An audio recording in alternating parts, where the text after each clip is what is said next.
morning, last day of September the 30th, 2022. I've been meditating on this idea, and I don't know why I do these things, but I think they're beneficial. So it's going to be relatively short. So when you look at the cross, you have a vertical and a horizontal line, and they're intersecting in the middle of the cross. And when you look at the picture of Jesus hanging on the cross, he's laying on top or against that intersection, which is like his heart. It's not his head, it's not his waist, it's his chest. It's upon the intersection of the cross. So you have the vertical, which represents God straight up to his throne. Horizontal, east-west, you have the earth, the surface of the earth, which Satan was able to capture by capturing the first parents, Adam and Eve, with a lie. And that's how he continues to rule the earth, even though he doesn't own it physically. He doesn't have a deed to the land. All he can do is affect the mind of the humans who do theoretically have a deed to the land if they're in Christ.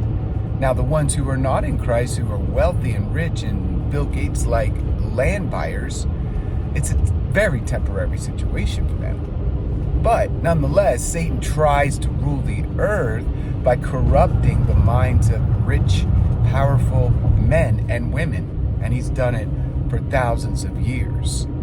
But the cross, back to the cross, and the horizontal line, this is the will of Satan, the will of man, the flesh, all that is sinful, all that equals death, all that leads us astray. And the collision point is Jesus Christ on the cross. So when you look to the cross, you see the collision. You see your will, man's will, outside of Christ, the will to be God, the will to rule your own life, the will to make your own choices, the will to be your own man or woman, the will to do pleasure, whatever you want. It all leads to death, and it's right here. But God interceded. God sent his Son from heaven down to earth. He took on our flesh, the same flesh that Adam had, and instead of submitting to Satan, he beat him by saying, every word that proceeds out of the mouth of the Lord is what I live by. I don't need physical bread. I'm not going to turn these rocks into stone. I eat the word of God. I do the word of God. I just fasted for 40 days. I survived. All your howling jackals were surrounding me. Demons, all kinds of demons were molesting me. I held my ground. And I don't tempt God by jumping off the sides of cliffs to play games like Satan, magic games. And certainly, I'm not going to submit to you to get the kingdoms because they already belong to me. They already belong to me. You're doing a trickster thing. So Jesus, being human, survived those temptations. Thus, he was the perfect man, sinless, blameless, perfect Lamb of God. And he's hanging on the cross, that vertical member of the cross. And the collision of the east and the west, the horizontal, the earth, the whole surface of the earth, comes in contact with this vertical, divine representative, the Son of God. And there he dies. And when he dies, when he is crucified, he is the perfect sacrifice, which now breaks the curse, which sets us free from the penalty of the law. The penalty of the law, which equals death. We are now free. We are liberated. The jailhouse is open. We can come out. We can enjoy perfect fellowship with the Father. We can be one with God. We are now the true vice regents of the earth. If if we look to the cross, recognize what God did for us, and what do we bring? We bring our will.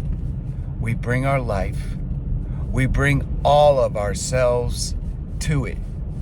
And there we give it. We turn it over. We release it to God. We turn our life over to God.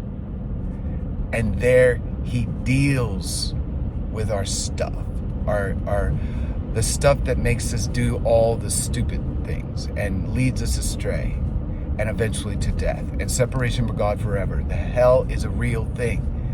And Jesus went down to hell after he died on the cross. And he preached himself, his perfect self, to all those people that wouldn't listen to Noah, the sons of disobedience. Do not be a son of disobedience today.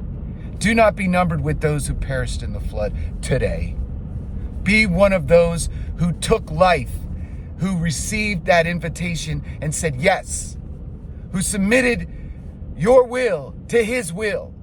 And at that point, you will find true life, true liberty, and you will have power over sin. You will have power over those temptations that take you away. May God bless these words.